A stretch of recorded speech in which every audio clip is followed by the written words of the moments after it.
Welcome to tax की पाठशाला part 1, जहां टैक्स का ज्ञान मिलेगा बिना बोरिंग लेक्चर के। मेरे क्लाइंट ने एक क्वेश्चन पूछा है कि उसके फ्रेंड ने बताया कि कुछ ट्रिक्स होते हैं अगर आप अपनी इन्वेस्टमेंट करते हो अपनी वाइफ के नेम पर और उस इन्वेस्टमेंट से कुछ इनकम अर्न होती है तो वो इनकम आपकी इनकम में क्लब नहीं होती है। बिल्कुल, अगर आप स्मार्ट प्लानिंग करें तो आप अपनी वाइफ के थ्रू काफ़ी बड़ी टैक्स सेविंग कर सकते हैं। बस एक चीज़ का ध्यान रखना पड़ेगा, दैट इज़ क्लबिंग रूल। अगर आप अपनी वाइफ के अकाउंट में कुछ पैसे डालते हो और उस पैसे से कुछ इनकम अर्न होती है तो वो इनकम आपकी इनकम में क्लब की जा सकती है और टैक्स भी आपको देना पड़ सकता है। But here is the catch, ये रूल हर जगह अप्लाई नहीं होता है। ऐसे 5 तरीके अपनाकर इस रूल से बचा जा सकता है और लीगल वे में टैक्स भी सेव कर सकते हैं।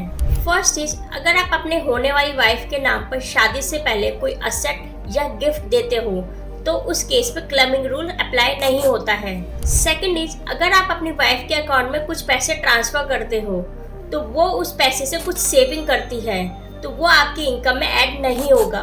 थर्ड इज, सेक्शन 80D के अंदर आप अपनी वाइफ के नाम पर 25,000 तक का हेल्थ इंश्योरेंस प्रीमियम करके टैक्स सेविंग भी कर सकते हो। फोर्थ इज, वाइफ को गिफ्ट देने की बजाय अगर आप उसको डॉक्यूमेंट तरीके से लोन दे देते हो, चाहे वो आप कम इंटरेस्ट पे ही क्यों ना हो, तो उस केस में आप क्लबिंग रूल अप्लाई नहीं होगा। फिफ्थ इज, आप दोनों ज्वाइंट अकाउंट भी ओपन कर सकते हो, बट प्राइमरी होल्डर वो होना चाहिए जिसकी इनकम कम हो, क्योंकि बैंक इंटरेस्ट का जो टैक्स है वो प्राइमरी होल्डर को देना होता है। और सबसे बड़ी ट्रिक, अगर आपका घर आपकी वाइफ के नेम पर हो तो आप उसे आप रेंट दे सकते हो, जिससे आप HRA क्लेम कर सकते हो, मतलब कि अपने ही घर पर आप टैक्स सेव कर सकते हो। इससे आपकी टैक्सेबल इनकम कम होगी और HRA का डिडक्शन भी क्लेम हो जाएगा।